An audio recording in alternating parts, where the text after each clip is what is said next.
After yet another inactive trade deadline, Arturas Karnisovas, the president of basketball operations, came before the Chicago Bulls fans in the press conference and talked about the Bulls being competitive. On a recent episode of the Bulls Talk podcast, Casey Johnson pointed out how this front office has moved the goalposts from the initial talk of championships being the standard to being competitive and settling just for making the playoffs. We're going to talk about that, what that really means, and has this front office set the bar too low and not even lived up to those expectations? We're going to talk about that. Plus, we're going to talk about why this is going to be an important last 27 games for Patric Williams if he can get back on the court. And now if he can't, it's going to kind of make his next contract essentially even that much more difficult. We're going to do all that plus the mailbag right after this. You are now tuned in to Chicago Bulls Central, your number one place for all Chicago Bulls news and content.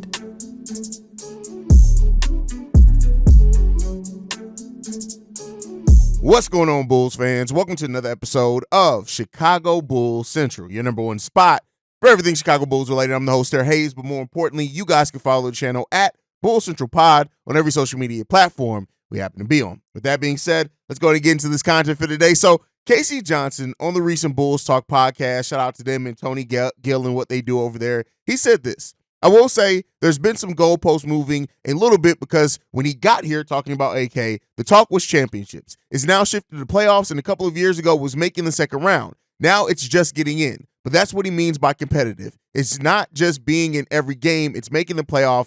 That's what he's trying to do. And it naturally got myself thinking, right, is that this team, and in fact, it was just where we started off. Like, AK did come here, and he did talk about wanting to set the expectations of, getting to a championship and making this team a championship contender through building through the draft, developing players. And then, of course, we've talked about several times how the Bulls kind of moved off that once they trade for Nikola Vucevic. And then in that offseason, they traded a lot of future assets to bring in and form the team that we've now seen in front of you. This is a team that has had one season above 500. Has largely struggled since that time period and has left much to be desired from a fan base that it's just has seen like glimpses and things from this team. Like, a lot of people will stick on the fact that we were number one team in the East. We had a voicemail on that yesterday where somebody I think it was T'Challa pointed that out. We were the number one team in the East that season, but it really has resulted in, when you just look at the ultimate where we sat at with this, we have ended with one playoff win in 3 years. 3 years. Since this team made moves to really build this team to be a playoff team and to make that move to show Zach LaVine at that time, who was coming into a contract extension, that this team was committed to winning, we have won one playoff game in 3 seasons. Since 2021, that's it. We haven't had a big successful season at all. If we're talking about a team making the playoffs and that being the barrier of success, the last time we were successful was the 2021-22 season, and since then there's been a bunch of disappointment, and right now we're fighting for a 9th seed. And the thing that I want to talk about this is that when you're, we talk a lot about the front office, talk a lot about the standards, and people, kind of bring it down to, hey, we haven't drafted well, hey, we haven't made these moves, we haven't gone out and made big trades, but it just comes down to the team that you've put out on the court and the expectations that you've set for yourself has continually gone down, right?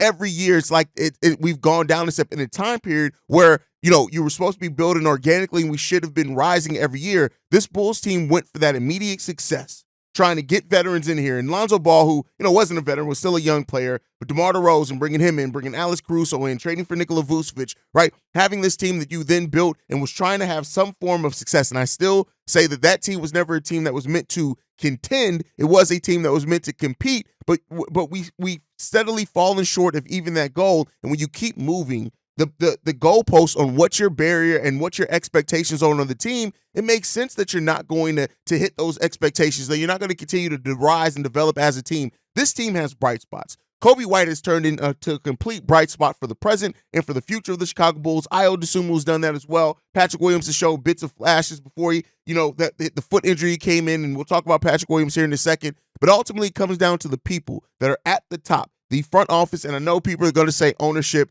You guys know ownership has very little to do with day-to-day of the Chicago Bulls, how they operate. The way that you build a team, you can build a successful team. It's not just about paying the luxury tax. It's about drafting well. It's about using the money that you do spend in free agency intelligently. That is what it's more about. Yes, this ownership group has a limit of paying the luxury tax. They absolutely do. They will not pay a luxury tax for a team that's not a championship contending team. But that does not stop the fact that the Bulls have substantial room for growth and to still build a solid team, but you have to be smart and intelligent in how you build the team and the moves that you make. The place that the Bulls are now is not a result of the Bulls not paying the luxury tax. It's a result of the culmination of bad decisions, or draft picks that haven't hit. Or you can even say, hey, even if those draft picks are the right decision, the fact that we just invested in a player development department when you knew you were drafting these raw, undeveloped prospects, again, another slight. Nothing that this team has done has all been in unison. And that is where when you see front offices really kind of dig a team out of the pits of hell, right, to be, to turn around and be a respectful organization, it's that the moves that you do make sense. You set up standards and things make sense. Yeah, you make moves to say, hey, listen,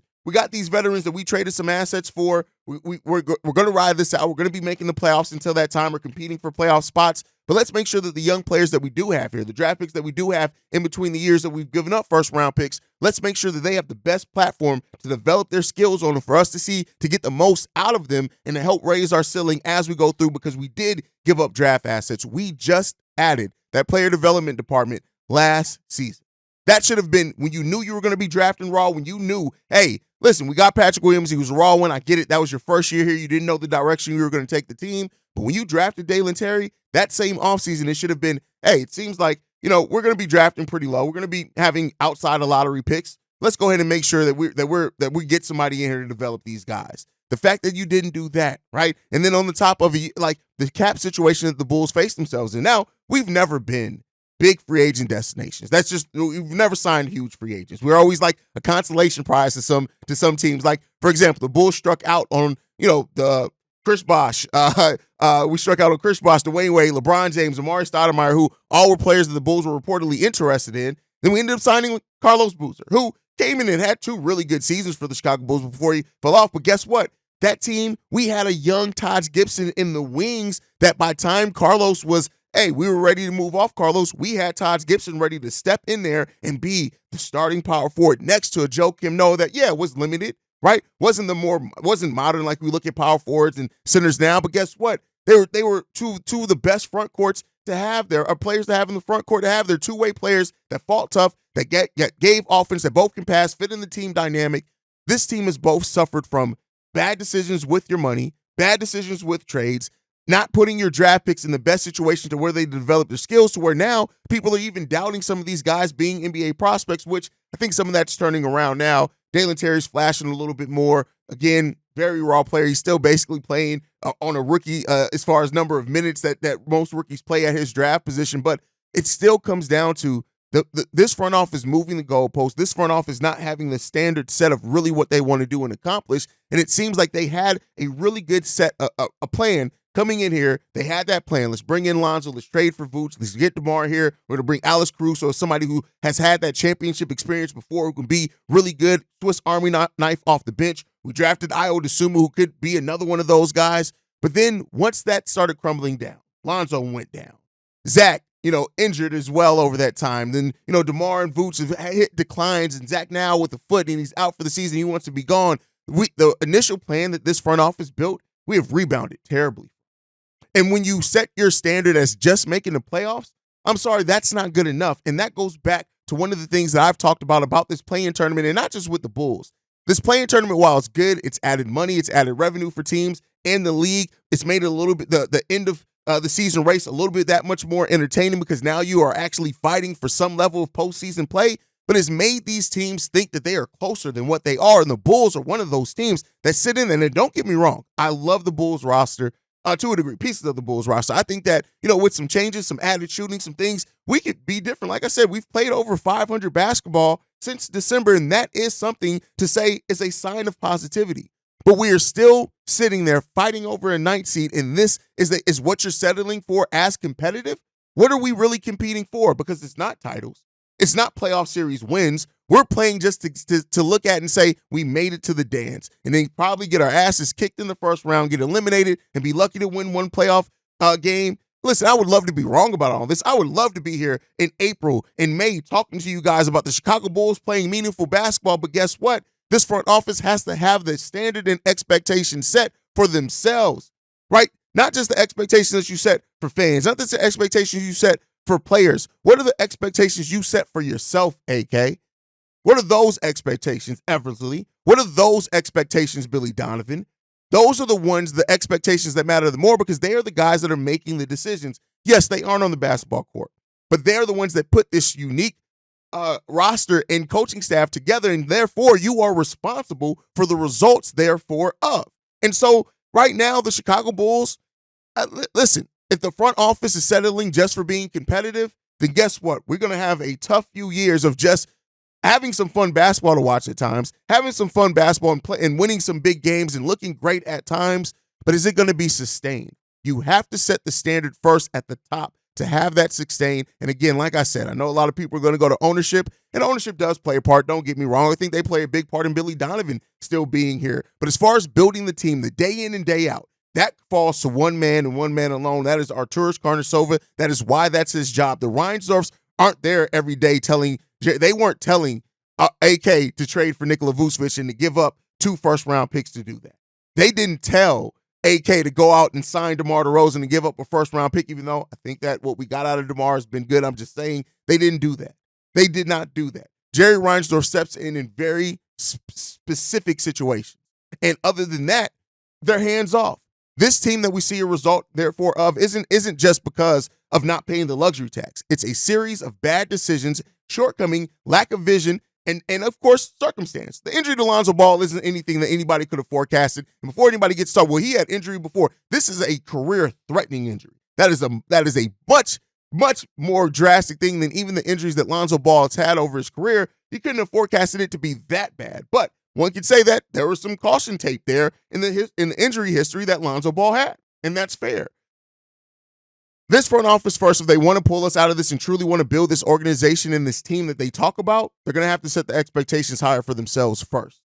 And let's hope that maybe this offseason is one of the offseasons of doing that. Now, somebody else who has a very interesting offseason ahead of them is Patric Williams. Now, we know that Patric Williams is out. You know, he said it would be reevaluated in 2 weeks. That 2 week period passed. Then Billy Donovan came out and said that Patric Williams would be reevaluated towards the end of the All-Star break. Now, that has put into question, will Patric Williams actually be back by the game when we play the Boston Celtics coming out of it? There are some big questions there, but one of the bigger questions around Patric Williams is, what is this offseason going to look like for Pat? There's a couple of different scenarios in which it could go. You can re-sign Patric Williams and negotiate with him, and maybe him and his agency realize, hey, it's been disappointing, right? Not to say that there aren't reasons to that, but it's been disappointing. Now, we're going to prioritize you maybe a little bit going forward, but let's sign a deal. Now, they can sign the full max. I don't think they're going to get that. They can sign the full years at the 5 years, so maybe a little for less money than the max. That's possible. They can sign a shorter term deal, maybe a 3-year deal to get him back out. Hopefully him and his agency are looking at it saying, let's sign this 3-year deal. Let's not do the full 5, and then let's get you back in free agency sooner rather than later. And then, hey, maybe you're excelling in the Bulls, give you this max, and let's keep it pushing. But then there's also the chances of, like, do the Bulls want to pay him just to lock him in, right? And, do you have to end up going to another team to sign an offer sheet? Do the Bulls let it get to that point? There's chances with that. When you look at, like, one of Patrick Williams' teammate in Devin Vassell, he signed a 5-year, $146 million contract extension with the San Antonio Spurs for an average salary of $29 million per year. Now, Devin Vassell is in the midst of an 18-point-per-game season. He had an 18-point-per-game season last year, again, with injury, played a limited number of games. But Patrick Williams, just the reality and just in fairness of it, has not put together a season as far as statistically that Devin Vassell has done. Now, there are things to go into that. Patrick Williams has been the 4th option, 5th option at times on the offensive side of the ball. Those opportunities just aren't always there for Patrick Williams. But again, what have you made the most out of your opportunities? Devin Vassell came into the league, much like Patrick Williams, averaging 5 shots per game. That increased the next season to 10.8 when he averaged 12.3 points per game. The next season at 15.7. Over 38 games, he averaged 18.5 points per game. And then this season, he's now getting 15 shots per game on a San Antonio Spurs team that is struggling, but he's averaging 19 points per game, basically. Patrick Williams just hasn't had the opportunity or the output that Devin Vassell has had. But the question is, in seeing Patrick Williams play on the court, we know that there's times where Patrick Williams just isn't aggressive enough. There's times where Patrick Williams seems like he's not interested, where he's not invested. So using the Devin Vassell contract is kind of a max for Patrick Williams. I don't think that Patrick Williams has hit the number or the production or even being able to stay healthy to where to get that. it was projected before the season that Patrick Williams would sign probably a 5-year deal worth $100 million, and that does seem likely. That's a $20 million average salary, and no team. We're trying to look at that and see, God damn, $20 million for Patrick Williams, for players that's barely averaged 10 points per game. But when you look at it, the fact of what the cap is now in the NBA, a $20 million contract isn't that big of the portion of the cap. When you look at it, $20 million is roughly about 13% of the cap. So that is a barrier for Patrick Williams. I think that's the most that he's going to get. I do think that it's going to be between the $20 million and the contract that Kobe White has at $12 million. Ideally, if the Bulls can get him locked in, even if it only is a 3-year deal for $15 million average salary over that time, I think that that's a win for Patrick Williams and for the Chicago Bulls because, again, Patrick has 3 more years to show it. He'll be 25, still extremely young, to get in there, get maybe a max deal if he shows some. And with the way that this Bulls team's going and the cap situation and the fact that they're not going to be able to add a lot to the team, that role may be there for Patrick Williams to get more minutes and maybe flash a little bit. But this is going to be important. And if Patrick Williams can get back on the court over these last 27 games, this is going to be a big 27 games. We know that Zach LaVine is out. He's not going to be playing. So we're going to go back to how we were playing in December when Patrick Williams had his best months, averaging almost 15 and 5. And if he can get back to doing that and end the season strong, then, he has some negotiating power. But I think this is going to be a really interesting offseason for Patrick Williams and that contract negotiation. And we'll see where it ends up falling. Let me know what you guys think. When you see Patrick Williams, what do you think Patrick Williams will sign for this offseason if he does extend with the Chicago Bulls? Do you think that maybe there is some – I don't have much doubt that he will sign with the Chicago Bulls, that they will bring him back and match any other deal. But if you have that doubt, let me know on that down below. Now, you guys know, usually the mailbag is strictly on weekends, but we had a lot of overflow. You guys were going off this weekend. We got 4 voicemails we're going to get into today. This one's from Shay. What's up, Haize? This is Shay. I pose an interesting question right now. Ayo has been playing pretty good with Kobe White, but, that's not our original lineup. It's Alex Caruso since Zach LaVine's been out. When Caruso gets to the right health or whatever the hell happens, do you think we should continue to have Ayo coming off the bench, or should we make Ayo Dosunmu the official starter, even if Alex Caruso gets up to 100%? Doesn't have to be on the minutes restriction, because Ayo is playing pretty good, but the bench has been struggling since he's been off of the bench, since he's been in the starting lineup. Anyway, tell me what you think. Peace. Great question here. Should Ayo continue to come off the bench, or should he be the perm starter? Man, here's the thing is that I think either him or Alex Caruso have both shown an ability to be productive off the bench for the Chicago Bulls. And I think either way, a lot of them is getting minutes. I think sometimes we put too much on starting or coming off the bench. It's about minutes more so. And then, of course, who you play those minutes with. And Billy Donovan's usually good at having Ayo out there with Kobe White. Well, a lot of people play with Kobe White. He's averaging almost 40 minutes per game. So you're going to play with Kobe White either way. But I think that's what you more so want to maximize. I don't think it's the main thing is starting or not. It's the minutes that you play when you're in the game, if you're in there in crunch time, and who you're out there with. And I think Ayo has shown his ability that he can play with most players on this team. I don't really look at Ayo and say, hey, there's this lineup where Ayo really doesn't quite fit in. So I don't really think it matters, to be honest with you, bro. I really don't. Now, I know people are going to say, and it's fair to say, well, hey, let's ride out with the young guys. This could be a young backcourt of the future. Let's see what it looks like over these last 27 games. And I can't knock that at all if that's the case or the way anybody views it. But I think ultimately it's about the minutes that Ayo's played. And I don't think his minutes are going to get cut anytime soon because he's shown that he deserves to stay a big part of that rotation for the Chicago Bulls. And I think that's the most important thing. But great voicemail, Shay. Let's get into this next one. This one's from T'Challa. Yeah, this your boy T'Challa the Savior. And I am about to make the Chicago Bulls hot take of the season, what nobody's paying close attention to. The reason why we're in the position that we're in right now with us playing over 500 as far as win percentage in these last few months is because of our young guys. Whoa! So the thing is, when you look at Patrick Williams coming back into that, and then he's not about to have Zach LaVine in his way, so the minutes is going to be there. That guy's playing for a contract, and it's about to go up right now. I'm going to make a bold prediction that Patrick Williams is about to be playing like damn near all-star, a borderline all-star. Hell yeah, we about to be sassy in the play-in. And what we need to be looking for, we want our team to win games.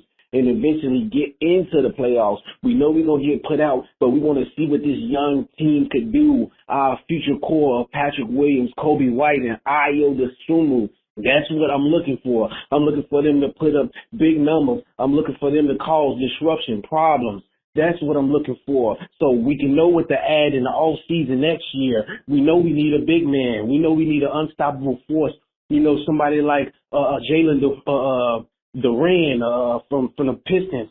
We're not going to get him, but we need a player like that. We need a young, athletic, explosive, big guy, you know, young to go with them. So we need them to show that everything that we need to add to them so we can continue to grow for a real future, you know, and that's what we're going to see. Everybody sleep on Patric Williams. It's going down when he come back. The minutes is going to be there. Nobody's in his way. And to be honest, I didn't want to admit this, but I think the young guys don't really enjoy or like him that much, the majority of them, especially Patric Williams, because he's constantly getting in his way. And then Patric Williams don't want to play the power forward. But even if he do play the power forward, he's going down. The minutes are there. So that's what everybody is missing. The hot take of the Bulls season. Be looking for that. Yeah, we're going to be sassy at best. But I want us to win some games and to show that we most definitely have a bright future going from this year to next year on forward. And that's my hot take. Watch out for Patric Williams and watch out for this offseason because what they show is what we need to add, especially hot take of the year, T'Challa the Savior. Stay tuned. I said it first. It's going down. Chicago Bulls play in. Chicago Bulls potentially playoff. Patric Williams. All right. Patric Williams playing as at an all-star level, you have that. I mean, listen. You show me. That's the thing I got to say when it comes to Patric Williams is show me. And I don't think the minutes being there has ever been the problem. It's Patric Williams' mentality. And first of all, bro, why are you out of breath? Like it really seems like you why were you so out of breath? Just fun thrown there towards T'Challa, but real talk, like I think it's when it comes to Patric Williams, it's not about the minutes. The minutes have always been there for Pat. Now the shots are probably going to be there, especially with more shots, especially with Zach LaVine, being out the rest of the season. But it's all about mentality when it comes down to Patric Williams. That's the biggest thing. Not more minutes, not any of that. It's mentality. And here's what I'll say. If Patric Williams over these last 27 games or however 25, whatever he ends up playing, is looking like an all-star at an all-star level over those games, shout out to Pat. I mean, listen, I'm not going to knock it. He just got to show me. It's so much doubt around Pat that he just got to show me. That's all I got to say. He got to show me. And so let's hope that he does and he has those opportunities and he does flash a lot here on the last 27 games of the season. All right, let's get into the next voicemail. This one's from Corn. Hey, what's good, King? It's Corn again, man. I got something else that's really on my mind, man, and I have to get that out too. Ayo Dosunmu has been playing wonderfully, okay? Let's pump our brakes on Ayo. We did this shit before when he was a rookie. Now noted, we didn't have Peter Patton and what everybody say the Patton kids developed what they're doing. I don't want Ayo to be a starter. I don't think Ayo should be a starter. Hear me out when I say this. That's asking too much out of his game. We did that the year before. Made him a starter, asking him to do stuff that he's not ready for yet.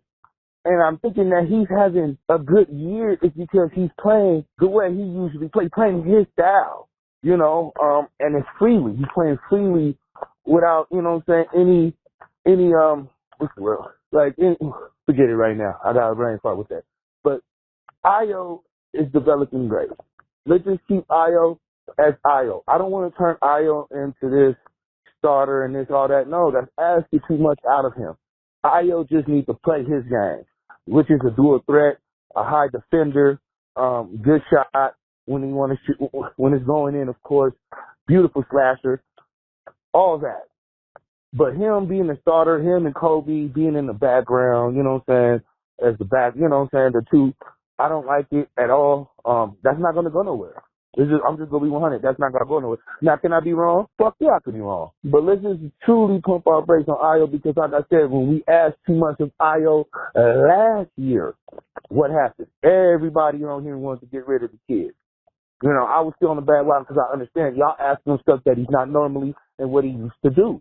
And us making him a starter and us doing all that is making him do stuff that he's not used to do. Let him play his game the way he want to play his game freely. Like, you know, and that's all I got to say about that. You know, I love Ayo. I love what he's doing.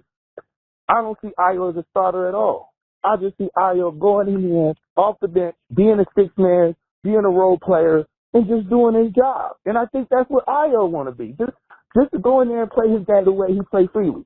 And us putting this these motherfucking expectations. There we go. Us putting these expectations on him just gotta stop. But all right, Haize, man. Appreciate you, King. But like I said, man, I love Ayo. I don't see Ayo as a starter. Ayo shouldn't be a starter. It's kind of against what Shay just said. Listen, I think the last time that we looked at Ayo being a starter, he was starting the point guard. He's not that anymore. Ayo's playing the wing. He's either playing the 2 or the 3. So I think the position matters as well. And kind of like what I said with Shay, this is more about the minutes played either way. But I do think having Coby White as the point guard and Ayo playing off ball is a big difference in what we saw from him the last time we asked him to be a starter. We were asking him to be the point guard then. And so, you know, that's what I say. I'm not saying that Ayo Dosunmu's maybe best long-term role is coming off the bench, but I've learned not to put a cap on players anymore. So, I mean, whatever he shows, that's what his cap is, and Ayo isn't done developing yet. And so, you know, we'll see what it ends up turning into, but I think either way, Ayo's shown his ability to impact winning, and that's the most important thing. But great voicemail there from Corn. Let's get into this last one. This one's from Bulls Daily. What's the word for now? How y'all coming, Bulls? Chicago Bulls family. It's your boy, Bulls Daily, checking in from the low end of that rack. Thoughts about the second half of the season.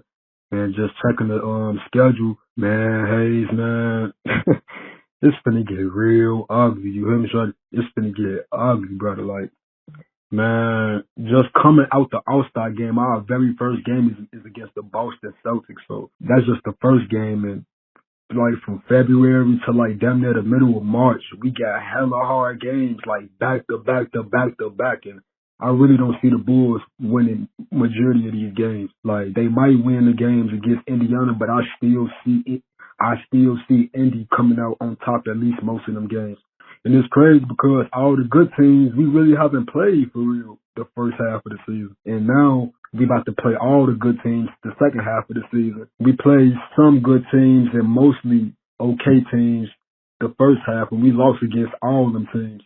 And our record show for below 500, trying to battle up to get the 500 against those types of teams. And then now coming out of the All-Star break, we got that crazy lineup of games, man. I suggest go look at that schedule, man, because that shit is wild, bro. Like, we could really go on like a 0-15 game losing streak on Fulham grade.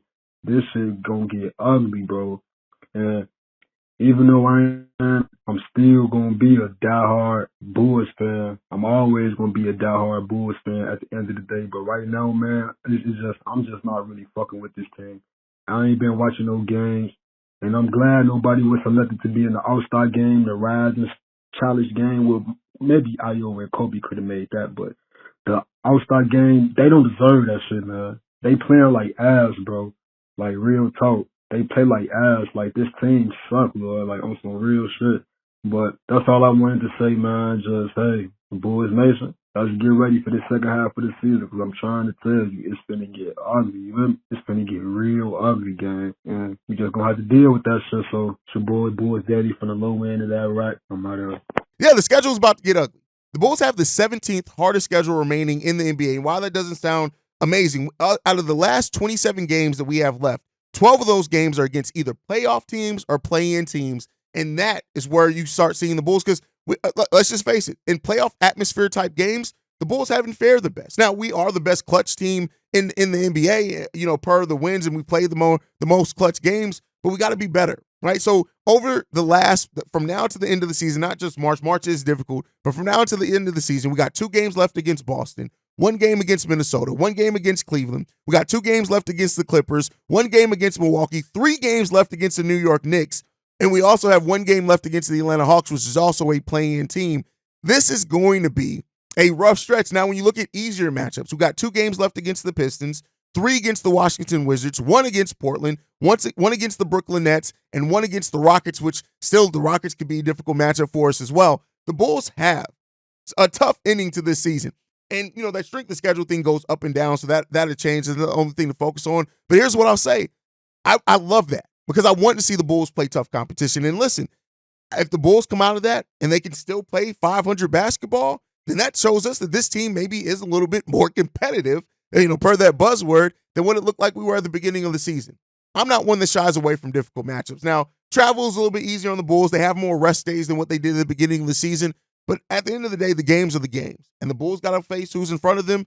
And let's see if they can finish the season strong, Bulls Daily. Thank you for the voicemail, brother. Even though it's like your third number you call me from, I got to keep resaving your number because you got them trap phones, bro. But anyway, man, guys, thank you so much for tuning in to another episode of Chicago Bulls Central. Make sure you guys are following the show at Bulls Central Pod. You can send us any feedback, questions, comments, concerns, bullscentralpod@gmail.com. And then lastly, if you want to leave a text message and our voicemail for the mailbag, the number to do so, 773-270-2799. We are the number one spot for everything Chicago Bulls related, thanks to you guys. And like I like to end every episode on, almost ended up on the Bulls Central. Like I like to end every episode on, Go Bulls. Love you guys. See red, y'all. Peace. This has been a presentation of the Break Media.